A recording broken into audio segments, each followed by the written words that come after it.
que la vérité de l'évangile travaille en vous. Père, nous te remercions pour ce moment. Merci pour ton appel. Merci pour ta parole. Nous demandons que ta parole nous transforme, nous change et que ta parole nous rende différents, distincts de tous les gens autour de nous au nom de Jésus-Christ.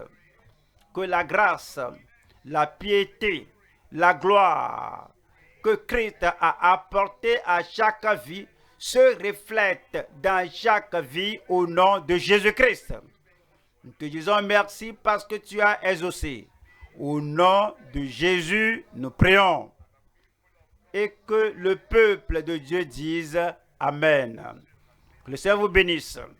Nous allons au Galates chapitre 4. Galates 4, verset 12. Galates chapitre 4, verset 12. Soyez comme moi, car moi aussi je suis comme vous. Frères, je vous en supplie.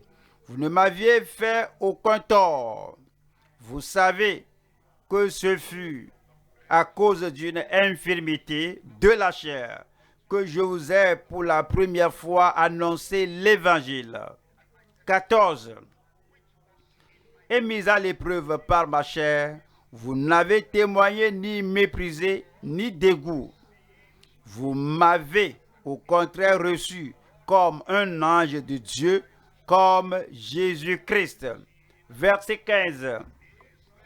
Où donc est l'expression de votre bonheur?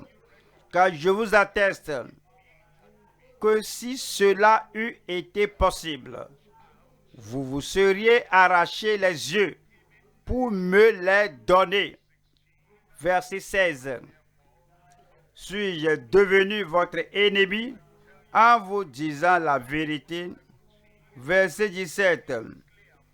Le zèle qu'ils ont pour vous n'est pas pur, mais ils veulent vous détacher de nous, afin que vous soyez zélés pour eux. 18. Il est beau d'avoir du zèle pour ce qui est bien, et en tout temps, et non pas seulement quand je suis présent parmi vous. 19. Mes enfants, pour qui j'éprouve de nouveau les douleurs de l'enfantement, jusqu'à ce que Christ soit formé en vous. Verset 20. Je voudrais être maintenant auprès de vous et changer de langage, car je suis dans l'inquiétude à votre sujet. Ce sont les versets précieux que nous allons étudier ce jour. Le message est divisé en 3 parties. Le message est œuvrer jusqu'à ce que les croyants soient formés en Christ. Œuvrer en prière, œuvrer encore et œuvrer dans le ministère, œuvrer de plus en plus, œuvrer dans la prédication de l'évangile jusqu'à ce que les croyants soient formés en Christ, jusqu'à ce que ces croyants soient pleinement formés dans le Seigneur. Nous allons voir 3 points. Premier point, l'apôtre reçu comme un ange de Dieu. 2. Leur affection reflétée dans l'acceptation de l'évangile. 3. Les ambassadeurs laborieux refocalisés sur l'éveil à sa grâce. Premier point, c'est l'apôtre reçu comme un ange de Dieu. Galates chapitre 4, verset 12. Soyez comme moi, car moi aussi je suis comme vous, frères, je vous en supplie. Vous ne m'avez fait aucun tort. Vous savez que ce fut à cause d'une infirmité de la chair que je vous ai pour la première fois annoncé l'évangile. Verset 14. Et mis à l'épreuve par ma chair, vous n'avez témoigné ni méprisé ni dégoût. Vous m'avez au contraire reçu comme un ange de Dieu, comme Jésus-Christ. L'apôtre a été reçu comme un ange de Dieu. Nous allons voir 3 sous-thèmes ici. Première partie ici, c'est le nouvel engagement au modèle d'apostolat de Paul. 2. Le rappel de la prédication de Paul malgré l'affliction. 3. La réponse à la persuasion de Paul en tant qu'un ange. Première partie ici, le nouvel engagement au modèle d'apostolat de Paul. Il a déclaré ceci au verset 12. Soyez comme moi. Il appelait Galates frères parce qu'il leur a prêché l'évangile. Ils se sont repentis de leurs péchés. Ils ont cru au Seigneur Jésus-Christ en tant que leur sauveur, en tant que l'unique sauveur, le sauveur suffisant, comme le sauveur transformateur, le sauveur qui transforme. Il les a appelés frères. Soyez comme moi, car moi aussi je suis comme vous, frères. Je vous en supplie. Soyez comme moi, car moi aussi je suis comme vous. Alors, que voudrait-il dire par cela? Les Galates étaient païens, l'apôtre Paul était juif. En tant que juif, naturellement parlant, les juifs n'ont pas de rapport avec les païens. Leur style de vie est différent. Leur modèle de vie est carrément différent. Et les choses qu'ils mangeaient, les choses qu'ils buvaient, leur culture, leur style de vie, même leur religion, tout est différent. Maintenant, l'apôtre Paul a abandonné les lois mosaïques, les rituels mosaïques pour devenir comme un païen. Alors, il ne sait pas distinguer des gens, il ne sait pas différencier des païens. Alors, il est allé vers eux, il vivait avec eux, il leur prêchait, il mangeait ce qu'ils mangeaient, il n'a rien pris pour impur et il a abandonné la loi mosaïque, il a abandonné tout le style de vie des circoncis. C'est ce qu'il voudrait dire ici. Il dit que soyez comme moi, car moi aussi je suis comme vous. Lorsque je suis venu à vous, alors j'ai abandonné tout ce qui est du judaïsme, j'ai délaissé tout ce qui est de la circoncision, j'ai délaissé tout ce qui est aux Juifs.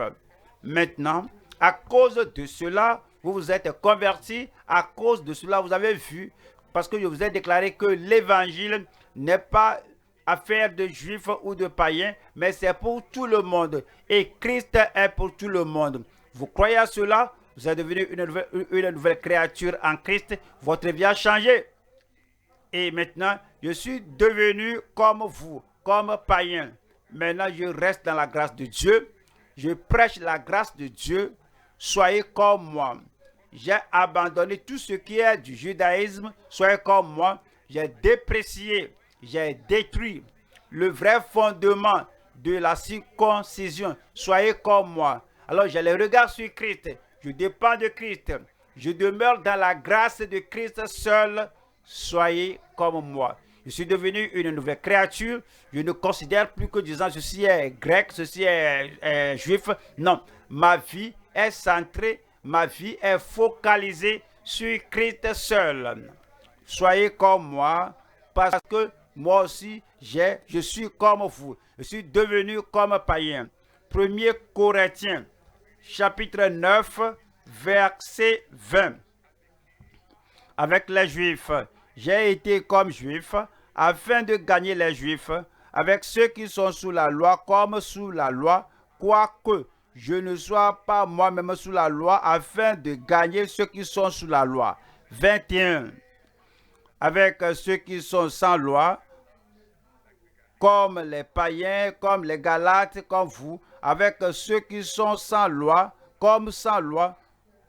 Je suis venu vers vous, alors comme je suis venu à vous et je suis comme vous. Vous devez être comme moi, avec ceux qui sont sans loi, comme sans loi, quoique je ne sois point sans la loi de Dieu, étant sous la loi de Christ, afin de gagner ceux qui sont sans loi.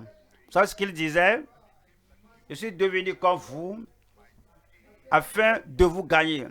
afin de vous gagner à Christ, de vous amener à Christ, pour que je ne permette pas à la loi mosaïque, à la circoncision, à ces rituels d'entraver votre salut. Je suis devenu comme vous l'êtes, afin de vous sauver, afin de vous servir, afin de vous gagner, afin de vous convertir, de vous amener à Christ. Soyez comme moi. Alors, afin de me gagner aussi, soyez comme moi pour garder mon intérêt. Je me suis sacrifié, j'ai renoncé à moi-même. Alors vous devez renoncer à vous-même et soyez comme moi et venez être comme moi. Verset 22. J'ai été faible avec les faibles afin de gagner les faibles. Je me suis fait tout à tous afin d'en sauver de toute manière quelques-uns. Verset 23. Je fais tout à cause de l'évangile. C'est-à-dire que j'ai abandonné la loi mosaïque, j'ai abandonné la loi juive, j'ai abandonné la culture du passé. Voici ce que je fais pour l'évangile. Je fais tout à cause de l'évangile afin d'y avoir part. Galates chapitre 6, verset 14. Pour ce qui me concerne, loin de moi la pensée de me glorifier d'autre chose que la croix de notre Seigneur Jésus-Christ, par qui le monde est crucifié pour moi, comme je le suis pour le croyant, pour le monde. Croyant, Galates, soyez comme moi, je suis crucifié au monde, le monde m'est crucifié. Toutes les choses qui brillent comme de l'or dans le monde, je ne veux aucune d'elles. Les choses qui tentent les gens et les gens succombent et donnent et soumettent leur vie au monde, je ne veux aucune de ces choses. Comme je suis mort au monde, soyez comme moi, soyez mort au monde. Déjà, vous voyez que je suis mort aux commentaires des gens dans la nation juive. On peut dire que l'apôtre Paul, qu'est-ce qu'il fait? Il a abandonné Moïse, la circoncision, il a abandonné tous ses rituels, il a abandonné les choses qu'il faisait. Maintenant, il est un nouvel homme. Il dit non, je ne suis pas dérangé pour cela, parce que je suis mort au monde, je suis crucifié au monde, je suis comme vous, comme païen maintenant, afin de vous amener l'évangile. Soyez comme moi. Verset 15. Car ce n'est rien que d'être circoncis ou incirconcis. Ce qui est quelque chose, c'est d'être une nouvelle créature. Verset 16. Paix et miséricorde sur tous ceux qui suivront cette règle et sur l'Israël de Dieu. Voyons la deuxième partie ici, le rappel de la prédication de Paul malgré l'affliction. Voilà le verset 13, Galates 4, verset 13. Vous ne m'avez fait aucun tort. Vous savez, ce fut à cause d'une infirmité de la chair que je vous ai pour la première fois annoncé l'évangile.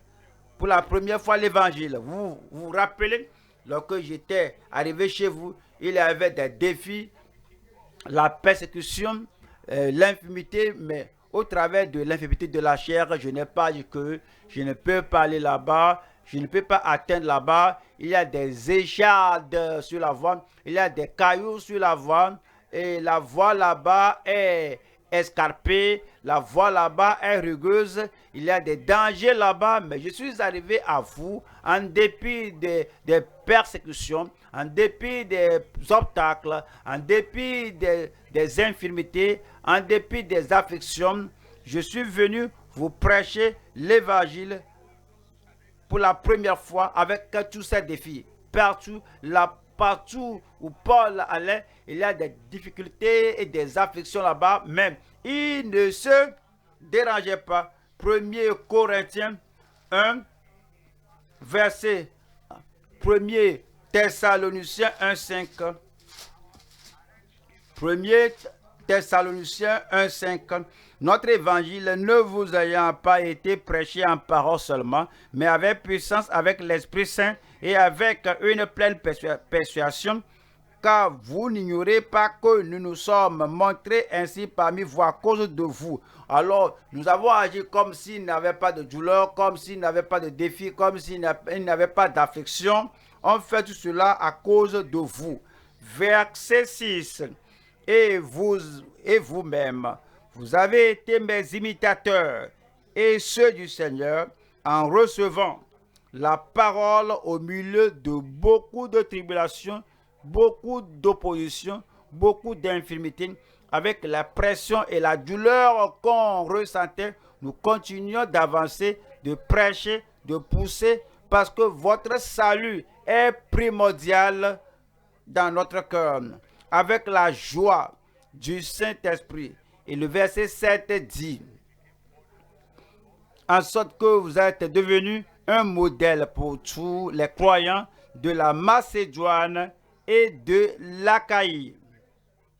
L'évangile est venu à vous. Vous avez vu notre sincérité, vous avez vu notre spiritualité, vous avez vu notre sanctification, vous avez vu notre transparence, vous avez vu que nous sommes des gens coriaces contre les problèmes, les infirmités, les persécutions. Et lorsque vous voyez cela, vous êtes devenu aussi un disciple pour tous ceux qui croient à la Macédoine et à l'Achaïe. Et le verset 8 dit, non seulement en effet la parole du Seigneur a retenti de chez vous dans la Macédoine et dans l'Achaïe, mais votre foi en Dieu s'est fait connaître en tout lieu, de telle manière que nous n'avons pas besoin d'en parler. Le verset 9, car on raconte à notre sujet quel accès nous avons eu auprès de vous et comment vous vous êtes convertis à Dieu. Alors cela est bénéfique de servir le Seigneur. C'est avantageux de continuer de prêcher, d'avancer, de continuer de persuader ces chercheurs afin qu'ils viennent au Seigneur. En dépit des afflictions, en dépit de l'infirmité, en dépit de la persécution, en dépit des épreuves, en dépit des épines sur l'avant. Parce que cela a produit la conversion, la transformation de ces païens.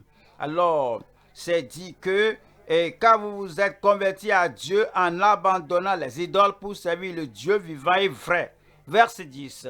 Et pour attendre des cieux son Fils qu'il a ressuscité des morts. Jésus qui nous délivre de la colère à venir.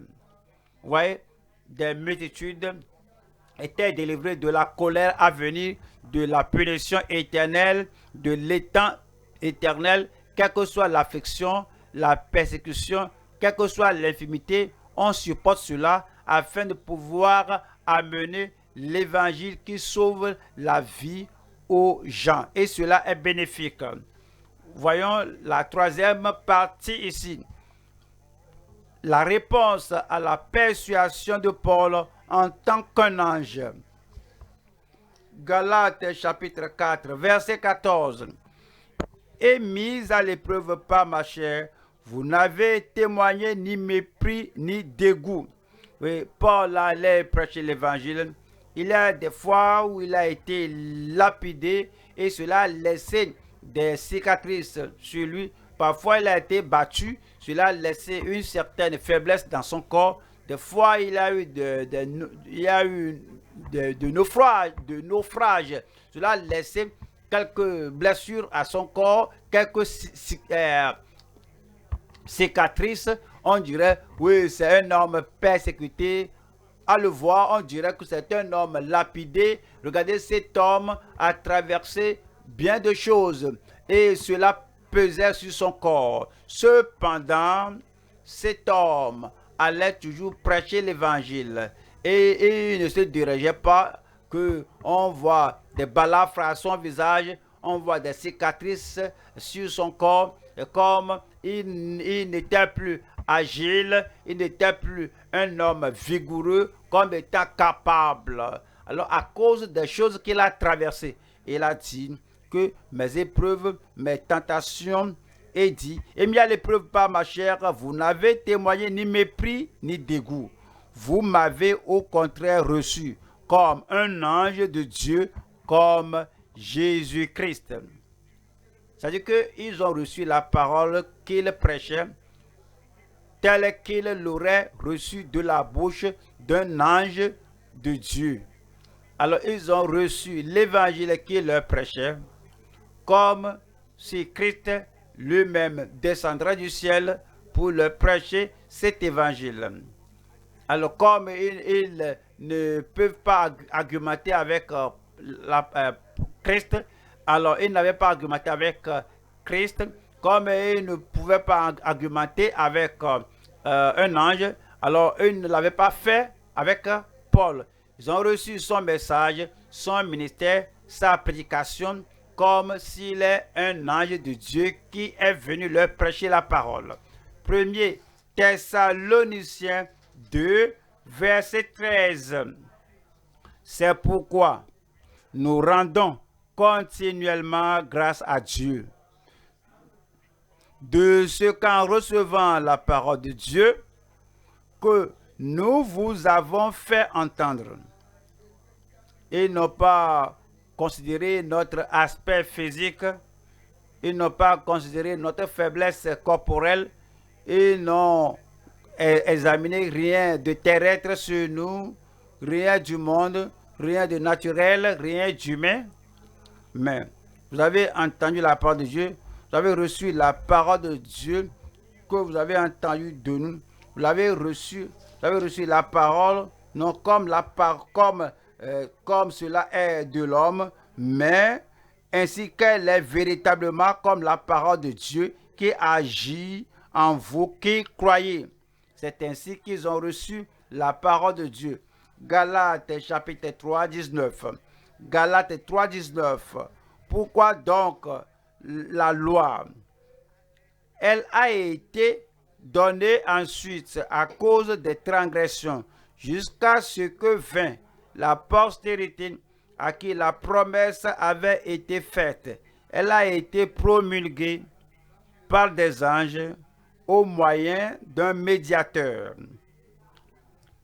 Lorsque la loi est venue aux enfants d'Israël, les anges ont pris part à la proclamation, à la dissémination de cette loi. Et l'apôtre Paul a dit, comme il dit maintenant au chapitre 4, lorsque je vous amène l'évangile, c'est comme un ange a amené la loi aux enfants d'Israël. Et sans argumenter avec les enfants d'Israël ou avec un ange, pourquoi, quand, pourquoi cela, vous avez reçu la parole. Lorsque je vous ai donné l'évangile comme si j'étais un ange de Dieu. Je prie que la même attitude continue de se manifester au nom de Jésus-Christ. Je crois que vous me direz Amen. Allons au deuxième point. Leur affection reflétée dans l'acceptation de l'évangile. Nous allons au Galates 4, verset 15. Où donc est l'expression de votre bonheur? L'apôtre Paul réfléchissait sur l'acceptation du passé, l'empressement du passé pour accepter la parole. Comme il réfléchissait sur cela, nous allons voir la première partie ici, la première affection à travers la grâce de Dieu. Deuxième partie, l'attitude défaillante des Galates gracieux. Troisième partie ici, les exhortations ferventes, non pour leur bien. Voyons la première partie ici, la première affection à travers la grâce de Dieu. Nous allons au Galates 4, verset 15. Où donc est l'expression de votre bonheur? Car je vous atteste que si cela eût été possible, vous vous seriez arraché les yeux pour me les donner. C'est l'amour qu'il avait pour lui au départ, c'est l'affection qu'il avait pour lui au départ. Il l'appréciait et ils étaient reconnaissants à Dieu qu'un tel homme, qu'un tel homme pouvait venir leur montrer la voie à la vie éternelle, qu'un homme soit venu des ténèbres de la religion païenne. Alors ils sont amenés à la lumière de l'évangile de la grâce de Dieu. Ils l'aimaient, ils l'appréciaient, ils le chérissaient. Ils étaient totalement collés à lui en intimité, en affection. Que s'il était possible, s'il a besoin de la transplantation ou bien de la greffe optique oculaire, alors il lui aurait arraché, il lui aurait donné leurs yeux. Mais cet amour, cette affection, maintenant, s'était évaporé. C'est pourquoi l'apôtre Paul dit que je pouvais le dire, l'affection, la communion du passé, où est cela maintenant? Où est-ce que cela est parti? Voyons, Jérémie chapitre 2, Jérémie 2, verset 1. La parole de l'Éternel me fut adressée en ces mots. Voilà le verset 2. Va, écris aux oreilles de Jérusalem. Ainsi parle l'Éternel. Je me souviens de ton amour lorsque tu étais jeune, de ton affection lorsque tu étais fiancé. Quand tu me suivais au désert, je me rappelle cela, dans une terre inculte. Verset 3. Israël était consacré à l'Éternel.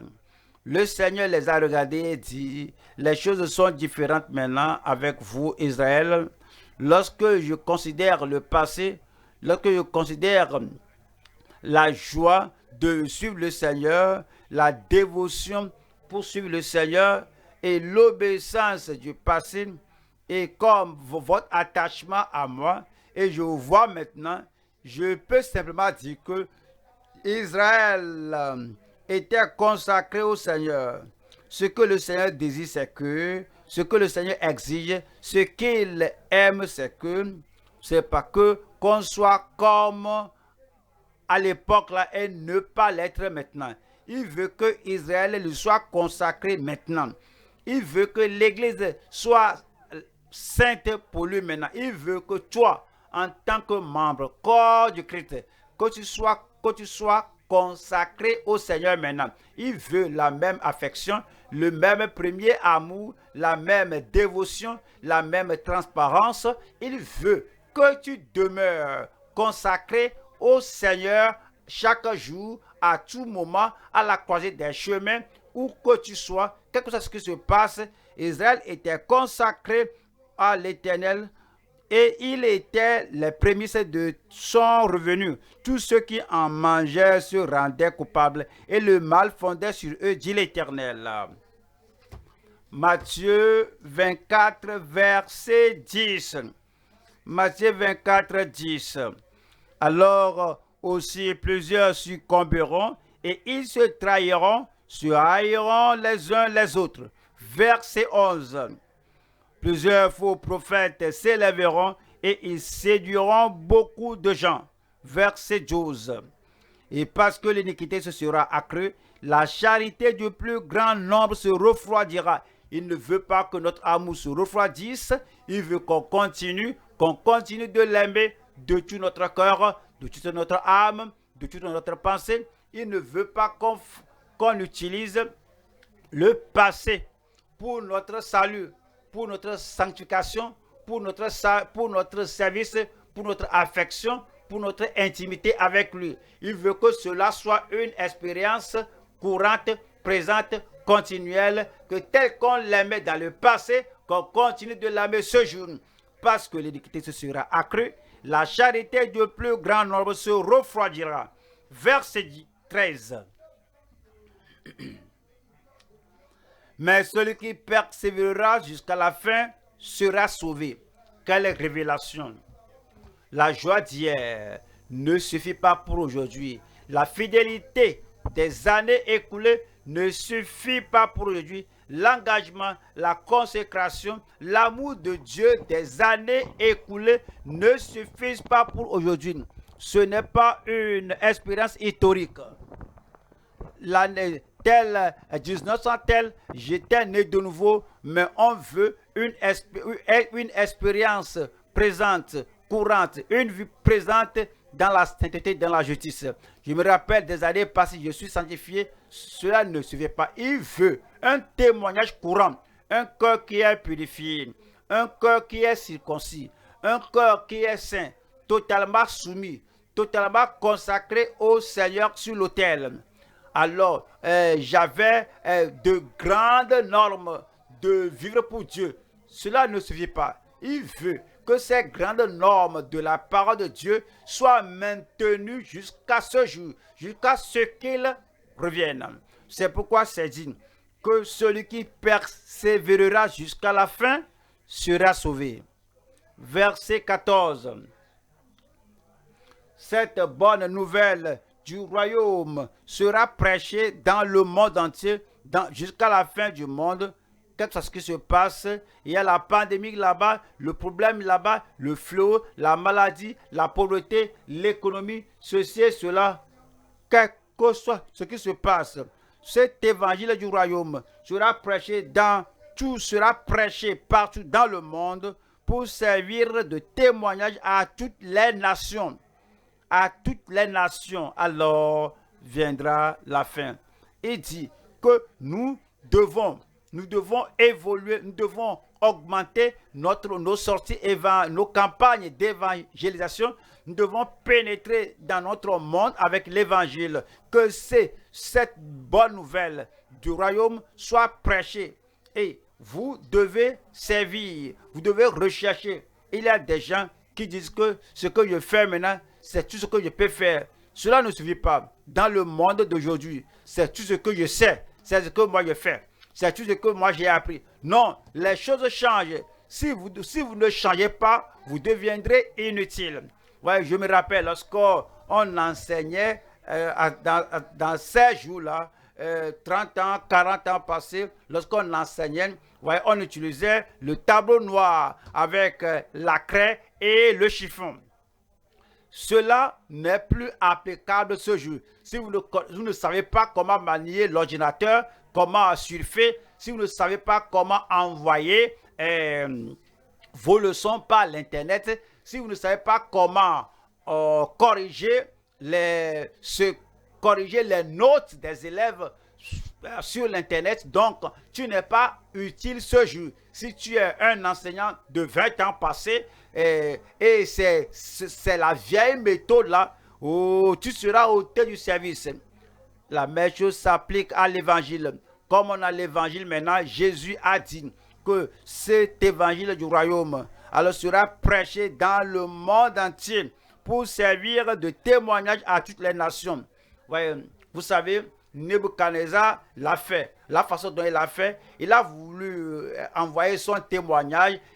C'est écrit et on dispose d'un cheval et les coursiers vont partout dans les provinces. Vous ne pouvez pas le faire ce jour. Aujourd'hui, il y a le média là, les gens qui s'asseyent dans l'église disant qu'ils ont la vie profonde. Qu'est-ce que vous faites maintenant? Nous faisons ce que Jésus a dit. Nous envoyons l'évangile partout dans le monde. Viens te joindre à nous. Quel que soit ce que tu peux faire, amène ton temps, ton habileté, ton argent, amène tout. Et cet évangile sera prêché. Cette bonne nouvelle du royaume sera prêchée dans le monde entier. Plusieurs viendront au Seigneur de par toutes les nations au travers de moi, au travers de toi, au travers de nous, tous au nom de Jésus. Que tout le monde dise Amen. Ce sera fait. Et vous en ferez partie. J'en ferai partie. J'en ferai partie.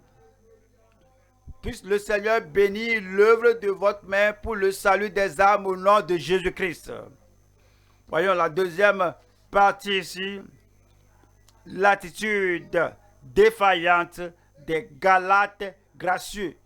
L'attitude défaillante. Voyez, allons aux Galates chapitre 4, verset 16. Suis-je devenu votre ennemi en vous disant la vérité? L'attitude des Galates déclinait, périclitait. Mais je me rappelle la bonté de votre amour pour moi au commencement. Maintenant, je vous ai dit la vérité. Maintenant, je vous ai dit que Christ Jésus est le seul chemin. Christ est le seul sauveur. Je vous l'ai dit qu'il n'y a personne qui puisse venir au Père Céleste. Il n'y a personne qui puisse aller à Dieu. Il n'y a personne qui puisse aller au ciel hormis par Christ seul. La loi de Moïse ne vous amènera pas là-bas.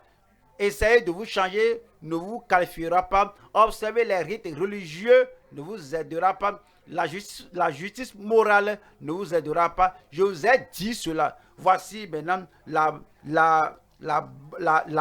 bonté que j'avais vue. Vous pourrez même vous arracher vos yeux pour me les donner. Cela n'est plus maintenant. Vous vous éloignez de moi. Je ne peux même pas vous voir. Où êtes-vous? Et dit, suis-je devenu votre ennemi en vous disant la vérité?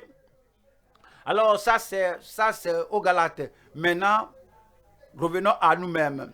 Suis-je devenu votre ennemi? Parce que je vous ai dit que sans la sanctification, personne ne verra le Seigneur. C'est la part de Dieu. Suis-je devenu votre ennemi en vous disant que heureux ceux qui ont le cœur pur, car ils verront Dieu. Suis-je devenu votre ennemi en vous disant que si tu dois aller au ciel, Christ s'est donné pour nous afin de nous purifier de toute iniquité. Alors il va nous purifier et nous purifie, nous rachète à lui-même un peuple zélé pour de bonnes œuvres. Suis-je devenu votre ennemi que en vous disant que si vous êtes oisif, paresseux, vous êtes resté tel que vous êtes et Jésus vous racontera à son avènement, vous serez une personne pauvre de par toute l'éternité. Il n'y aura pas de récompense. Suis-je devenu votre ennemi en vous disant de vous réveiller et de vous reconsacrer au Seigneur en vous engageant à nouveau pour le Seigneur. Tout ce que vous avez mis sur l'autel, que vous avez ôté, ramenez cela à l'autel, que votre consécration soit au-delà de ce que cela a été des années passées, de tout votre cœur, de toute votre âme, de tout votre esprit. Vous aimez le Seigneur sans réserve. Vous aimez le Seigneur sans aucune rivalité, sans qu'il y ait personne qui rivalise votre amour pour Dieu. C'est la vérité que je vous ai dite. Que vous soyez acceptable à Dieu, que vous gardiez, que vous restez dans l'amour de Dieu. Et l'apôtre a demandé aux Galates que moi aussi je vous pose comme Paul l'a posé, a posé la question, suis-je devenu votre ennemi en vous disant la vérité? Nous ne serons pas ennemis. Nous serons en unité au nom de Jésus-Christ. Comme j'avance, vous avancez avec moi, on fait l'œuvre ensemble, tel que je cours, tel que je déclare, tel que je persuade, je dis que voici la volonté de Dieu, même votre sanctification, vous allez dire oui à toutes choses. Vous allez dire amen à toutes choses. Votre cœur sera en ligne avec tout ce que je dis au nom de Jésus-Christ. Premier roi 21. Premier roi 21, 20. Akab dit à Élie, m'as-tu trouvé mon ennemi? Ses ennemis, ces Galates agissaient, se comportaient comme Akab. Akab a vu Élie et lui a dit que m'as-tu trouvé mon ennemi? Akab, mais pourquoi tu as dit cela? Comment pouvais-tu parler comme ça? Élie était prophète de Dieu et il était envoyé de Dieu pour déclarer la parole de Dieu à la nation. Il voudrait ramener la nation à Dieu. Comment une telle personne devient un ennemi à toi? Et il répondit, je t'ai trouvé. Élie n'a pas dit, suis-je ton ennemi? Il n'avait pas peur. Suis-je ton ennemi? Il ne se sentait pas solitaire. Tu es la personne la plus importante, le numéro 1 de la nation. Donc tu me prends pour ennemi. Comment tu pouvais parler comme ça? Non. Il répondit, je t'ai trouvé. Je t'ai trouvé. Parce que tu t'es vendu pour faire ce qui est mal aux yeux de l'Éternel. Je prie que ce que Dieu utilise pour toucher notre vie, pour nous transformer, pour nous préparer pour l'avènement du Seigneur, ne soit pas pris pour ennemi au nom de Jésus-Christ. Voilà la troisième partie ici. Les exhortations ferventes, non pour leur bien. Galates, chapitre 4, 17. Le zèle qu'ils ont pour vous n'est pas pur. Les gens qui promeuvent la circoncision, les gens qui parlent de la loi de Moïse étaient déjà très zélés, très fervents. Ils vont traverser la mer, vont traverser, parcourir les terres, les nations, et ils vont publier leur erreur aux gens. Le zèle qu'ils ont pour vous n'est pas pur, n'est pas pur. Ce n'est pas pour votre bien. Mais ils veulent vous détacher de nous. Ils veulent vous détacher du Sauveur. Ils veulent vous détacher du Sanctificateur. Ils veulent vous détacher de la puissance dont vous avez besoin dans votre vie. Ils veulent vous détacher de la consécration sur la voie qui mène au ciel. Ils veulent vous détacher du Seigneur pour ôter la chose précieuse, les dons, la grâce de Dieu, la bonté de Dieu. Et ils font cela aimablement, aimablement. Si quelqu'un vous aime et il va ôter ton salut, quelqu'un dit qu'il t'aime, il veut ôter ta sanctification, chaque fois il parle avec toi, chaque fois il veut te renverser du sommet que tu te trouves, là où tu t'identifies avec Christ et tu es assis dans les lieux célestes avec Christ, il veut te faire ramener au point mort avec la loi de Moïse. Il le fait avec zèle, avec affection, avec sourire, avec enthousiasme. Mais cela n'est pas pour ton bien. On doit comprendre la différence entre l'apôtre Paul et tous ces séducteurs qui vont les renverser du sommet qui se trouve. Le zèle qu'ils ont pour vous n'est pas pur, mais ils veulent vous détacher. Ils veulent vous détacher. Avec leur sourire, ils vous détachent du salut venant de Christ. Avec leur sourire, avec leur affection, ils vous détachent des choses que Christ a acquises pour nous à la croix du Calvaire. Avec leur sourire, avec leur affection, ils vont vous détacher du ciel, la chose la plus importante à considérer. Mais ils veulent vous détacher de nous, afin que vous soyez zélés pour eux. Pour eux, que vous leur plaisiez, que vous soyez leur joie, au détriment de perdre votre éternité au ciel. Que vous soyez leur joie, pour que vous soyez détachés de Christ. Verset 18. Il est beau d'avoir du zèle pour ce qui est bien et en tout temps. Si vous allez affecter quelque chose, que ce soit pour le bien de la personne, qu'est-ce que j'ai contribué à leur vie? Comment est-ce que je les ai édifiés? Comment est-ce que je les ai relevés? Quel zèle ai-je donné à ces gens? Quel engagement j'ai pu contribuer? Si vous serez ami à quelqu'un, vous devez vous poser la question, oui, qu'est-ce qu'il ajoute à ma vie? Qu'est-ce qu'elle ajoute à ma vie? Comment est-ce qu'elle m'aide? Comment est-ce qu'il me fait rapprocher de Christ? Alors, il est beau d'avoir du zèle pour ce qui est bien et en tout temps, et non pas seulement quand je suis présent parmi vous. Allons aux Romains chapitre 10, verset 2. Je leur rends le témoignage qu'ils ont du zèle pour Dieu, mais sans intelligence. Ils ont du zèle pour Dieu, pour la loi de Moïse, pour la circoncision, pour la loi morale, pour les rituels, pour le sacrifice d'animal. Ils ont un grand zèle pour Dieu, mais sans intelligence. Christ est mort.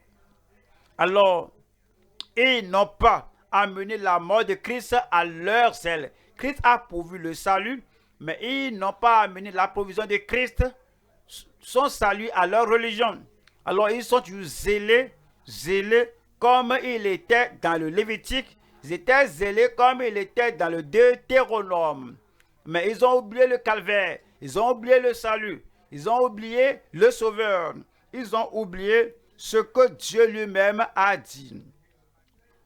que voici mon fils bien-aimé, écoutez-le. Et toute âme qui ne l'écoutera pas sera exterminée, ôtée du milieu du peuple. Alors c'était leur problème. Le Seigneur ne veut pas qu'on ait du zèle sans intelligence, du zèle sans connaissance, du zèle sans vérité, du zèle sans l'évangile, du zèle sans le salut, du zèle sans la provision de Christ au calvaire. Je prie que notre zèle aille de pair avec la parole de Dieu au nom de Jésus-Christ. Allons au troisième point. Troisième point. Les ambassadeurs laborieux refocalisés sur l'éveil à sa grâce. Galates chapitre 4, 19. Mes enfants, pour qui j'éprouve de nouveau les douleurs de l'enfantement, jusqu'à ce que Christ soit formé en vous. Qu'est-ce que cela veut dire? Il donne l'image de Christ qui se tient à la porte du cœur et tape. Et si quelqu'un ouvre la porte, j'entrerai et j'y demeurerai, j'y habiterai, je souperai avec lui et je communierai avec lui. Et il utilise l'image que Christ est au-dedans d'eux. Mais Christ est devenu si faible, impotent, comme le bébé Christ. Ce n'est pas comme le Christ qui transforme, le Christ qui enseigne, le Christ efficace, le Christ tout-puissant, le Christ omnipotent au-dedans d'eux. Et dit que mes enfants, pour qui j'éprouve de nouveau les douleurs de l'enfantement, je vous appelle maintenant, je prie jusqu'à ce que Christ soit formé en vous, soit puissant en vous, soit glorieux en vous, que Christ soit ce qu'il est maintenant, avec toutes ses qualités, ses attributs, qu'il vive grandement en vous une fois encore. Le Christ de la vérité, le Christ de la connaissance, le Christ de la puissance, le Christ de la révélation, le Christ de la vision, le Christ de la capacité, de la puissance. Je prie, j'éprouve des douleurs jusqu'à ce que Christ soit formé en vous. Nous allons voir trois sous-thèmes ici. Œuvrer jusqu'à ce que les disciples soient pleinement persuadés. 2. Enseigner jusqu'à ce que notre foi soit formée, soit fermement perfectionnée. 3. Œuvrer jusqu'à ce que les fidèles soient finalement préservés. Voilà la première partie. Œuvrer jusqu'à ce que les disciples soient pleinement persuadés, afin qu'ils ne ballottent pas un pied dedans, un pied dehors, ignorant et un peu connaisseur, mais il veut qu'ils parviennent à un niveau d'être pleinement persuadés que rien ne les change. Galates chapitre 4, verset 19. Mes enfants, pour qui j'éprouve de nouveau les douleurs de l'enfantement, jusqu'à ce que Christ soit formé en vous. Verset 20. Je voudrais être maintenant auprès de vous et changer de langage, car je suis dans l'inquiétude à votre sujet. Éphésiens chapitre 4, verset 14. Afin que nous ne soyons plus des enfants, flottants et emportés à tout vent de doctrine, par la tromperie des hommes, par leur ruse dans les moyens de séduction. Verset 15. Mais que, professant la vérité dans la charité, nous croissions. C'est ce qu'il veut pour les croyants. C'est ce que Dieu veut pour nous. Nous croissions à tous égards en doctrine, que nous croissez à tous égards en doctrine, en œuvre, croissez en œuvre, en démonstration de votre compréhension et de la participation à l'évangile. que nous croissions à tous égards en amour, en dévotion, en consécration à Dieu. Croître à tous égards dans le service de Dieu, en atteignant les gens au-delà de votre culture. Nous croissions à tous égards en celui qui est le chef, Christ. Nous allons croître, chacun de nous, par la grâce de Dieu, dans la connaissance du Seigneur. Nous allons croître au nom de Jésus-Christ. Hébreux 13, 8. Hébreux 13, verset 8. Jésus-Christ est le même hier, aujourd'hui et éternellement. Verset 9. Ne vous laissez pas entraîner par des doctrines diverses et étrangères, car il est bon que le cœur soit affermi par la grâce pour le salut, la grâce de la sanctification, la grâce pour la fermeté, car il est bon que le cœur soit affermi par la grâce et non par des aliments qui n'ont servi de rien à ceux qui s'y sont attachés. Nous allons à la deuxième partie ici, enseigner jusqu'à ce que notre foi soit fermement perfectionnée. Enseigner jusqu'à ce que notre foi soit fermement perfectionnée. 1er Thessaloniciens 3, verset 10. Nuit et jour, nous le prions avec une extrême ardeur de nous permettre de vous voir et de compléter ce qui manque à votre foi. C'est le désir de l'apôtre Paul, que partout où il se trouvait, dans une assemblée, une congrégation où il se trouvait, il voudrait voir leur foi, afin de compléter ce qui manque à votre foi. Verset 13. Afin d'affermir vos cœurs, pour qu'ils soient irréprochables dans la sainteté devant Dieu notre Père, lors de l'avènement de notre Seigneur Jésus avec tous ses saints. Nous allons au Colossiens 1, verset 28. Colossiens 1, verset 28. C'est lui que nous annonçons, exhortant tout homme et instruisant tout homme en toute sagesse, afin de présenter à Dieu tout homme devenu parfait en Christ. Afin de présenter à Dieu tout homme devenu parfait en Christ. 29. C'est à quoi je travaille, en combattant avec sa force qui agit puissamment en moi. Je prie que cela agisse puissamment en vous au nom de Jésus-Christ. Troisième partie ici, nous œuvrons jusqu'à ce que les fidèles soient finalement préservés. Œuvrez, travaillez jusqu'à ce que les fidèles soient finalement préservés. Philippiens chapitre 1, 10. Pour le discernement des choses les meilleures, afin que vous soyez purs et irréprochables pour le jour de Christ. Amen. On ne sait pas quand Christ viendra, mais chaque jour et à tout moment, nous menons notre vie dans la grâce de Dieu, que nous sommes sincères, sans obstacle, sans reproche, envers Dieu, envers l'homme, jusqu'au jour de Christ. Verset 11. Rempli du fruit de justice qui est par Jésus-Christ, à la gloire et à la louange de Dieu.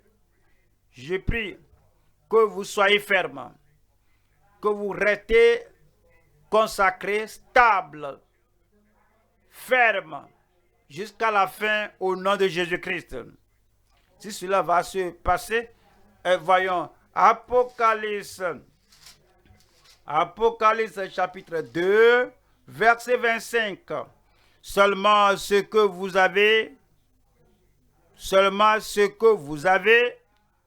Christ s'est que nous avons quelque chose.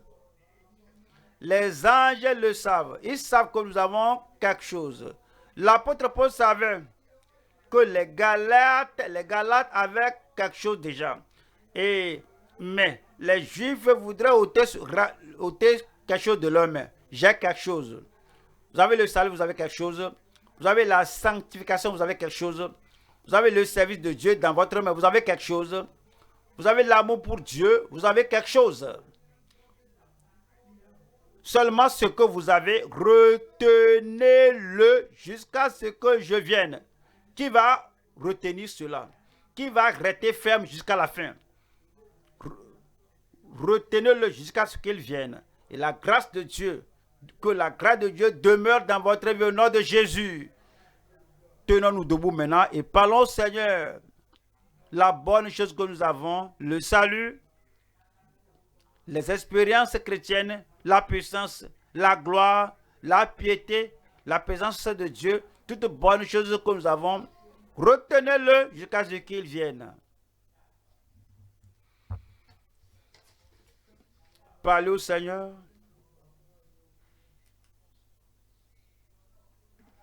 L'apôtre reçu comme un ange de Dieu.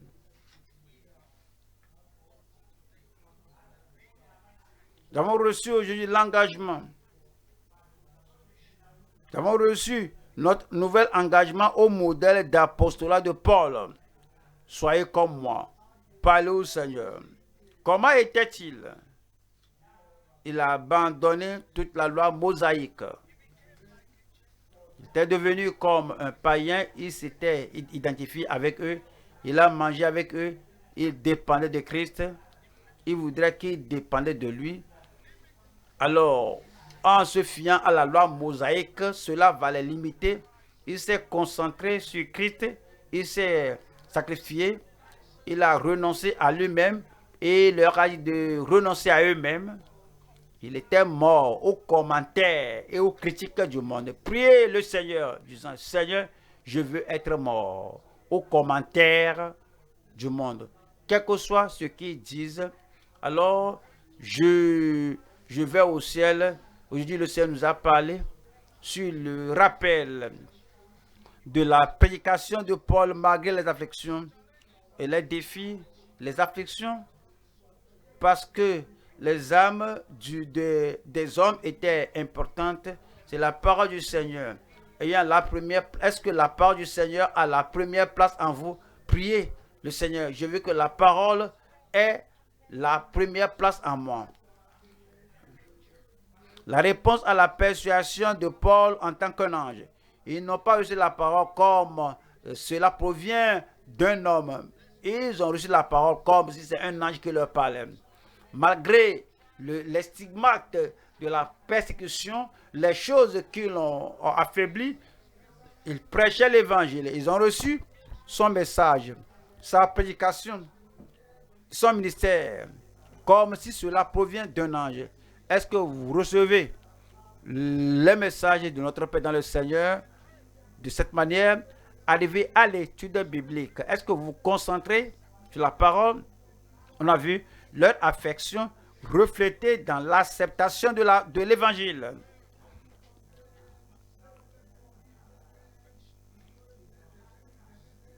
La première affection à travers la grâce de Dieu. Ils ont reçu la parole par la grâce de Dieu. Ils appréciaient la parole. Est-ce que vous appréciez la parole de Dieu aujourd'hui? Vous allez parler au Seigneur. Seigneur, ramène-moi là où tu m'as raconté au départ comment j'étais sérieux avec la parole de Dieu. La parole là qui m'a amené à la lumière. La parole qui t'a ramené à la lumière. Et ils étaient prêts même à soumettre leur vie pour la parole qu'ils avaient entendue. Paul ne voulait pas qu'ils fondent leur vie spirituelle sur le passé. J'étais ceci, j'étais ci, j'étais ça. Et le Seigneur s'est rappelé que Israël était consacré à l'Éternel. Israël était consacré à la volonté du Seigneur, à sa volonté, à sa parole. Alors, il voudrait qu'ils maintiennent la vie de Christ jusqu'à ce qu'il vienne. Mais là, il a découvert en eux l'attitude défaillante des Galates gracieux. ils étaient détachés. Combien de personnes se détachent-ils de la part de Dieu? Combien de personnes se décroissent de la part de Dieu? Ils écoutent la parole, ils n'ont pas le temps de prier, ils courent par-ci par-là. Ils ont l'amour, mais l'amour maintenant est décroissant. L'amour est maintenant décroissant. Paul leur rappelait que de ne pas quitter le Seigneur. Le surintendant est devenu votre ennemi, de vous avoir dit la vérité. Akab a dit que m'as-tu trouvé mon ennemi? Élie n'est pas dérangé, il a continué de déclarer la vérité de la part de Dieu. Es-tu détaché de Jésus? Jésus seul, Jésus toujours? Es-tu détaché de la prédication de la vérité? Le prédicateur de la vérité est-il devenu ton ennemi? Prie. Dieu, donne-moi de la grâce. Si on a vu des gens qui sont venus et qui mènent des vies ballottantes, mais des gens qui les ont nourris, les gens qui les nourrissaient avec ferveur, mais ce qui n'est pas pour leur bien, ils voudraient les ramener à la loi mosaïque. Aujourd'hui, il y a des prophètes qui ramènent les gens à la fausseté. Seigneur, je ne veux pas être victime de leur séduction. Prie le Seigneur que tu ne sois pas une victime. Au nom de Jésus, nous prions. Un grand Amen. Nous avons découvert que ces gens ont le zèle sans intelligence, sans connaissance pour la vérité. Ils n'ont pas la connaissance du salut. Ils n'ont pas la connaissance du véritable évangile à cause des gens qui les driblaient. C'est pourquoi le Seigneur veut que nous soyons des ambassadeurs laborieux et refocalisés sur l'évangile à la grâce de Dieu. Christ tape à la porte de ton cœur. Alors, laisse-le entrer afin qu'il soit efficace et puissant dans ta vie. Prie le Seigneur que tu sois puissant, efficace dans la vérité, en connaissance, en puissance, en révélation, en vision. Prie le Seigneur que tu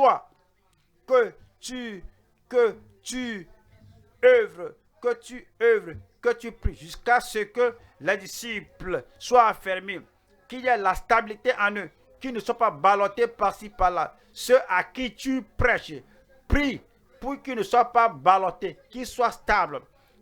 Prie que tu vas enseigner jusqu'à ce que leur foi et ta foi soient perfectionnés. Prie que le Seigneur perfectionne ta foi partout où tu vas. À l'exemple de Paul, qui voulait que les Galates soient stables, fermes, que leur foi soit perfectionnée. Prie que toi, tu sois ferme. Au nom de Jésus, nous prions. Prie le Seigneur que tu œuvres jusqu'à ce que les fidèles soient finalement préservés comme tu es préservé dans la foi, ceux que tu conseilles, ceux que tu diriges, qu'ils soient préservés dans la foi, qu'ils ne soient pas ramenés à la fausseté, à l'erreur, que tu œuvres, que tu pries, que tu sois fidèle, que tu fasses le suivi, tous les convertis de la croisade, jusqu'à ce qu'ils soient fermement, finalement préservés. Prie que le Seigneur t'aide à être ferme. Prie que la lumière de Dieu brille dans le cœur des gens et qu'ils ne retournent pas au judaïsme, qu'ils ne retournent pas à la fausseté, qu'ils ne retournent pas à la faiblesse. Prie que tu ne vives pas sur le passé que j'étais ceci, j'étais ci, j'étais ça. Mais le Seigneur veut une expérience courante. Au nom de Jésus, nous prions. Dieu Tout-Puissant, nous te disons merci pour l'amour que tu as pour nous. Nous te disons vraiment merci de la façon dont tu nous as parlé. Merci d'avoir fait usage de notre apôtre du temps, notre pasteur, notre mentor qui a déclaré tout le conseil de Dieu. Je prie que tu lui accordes la grâce de ne pas se détacher de la vérité, mais que nous allons aussi rester attachés à la vérité. Nous allons marcher vers la terre promise. Je prie que notre Père dans le Seigneur, que sa force ne décroissent pas, que ses yeux ne s'affaiblissent pas à tout moment qu'il sorte, qu'il vienne ici, qu'il y ait une nouvelle révélation, une nouvelle exposition au nom de Jésus-Christ. Nous te remercions parce que ta bénédiction va demeurer dans notre vie. Au nom de Jésus, nous prions. Amen.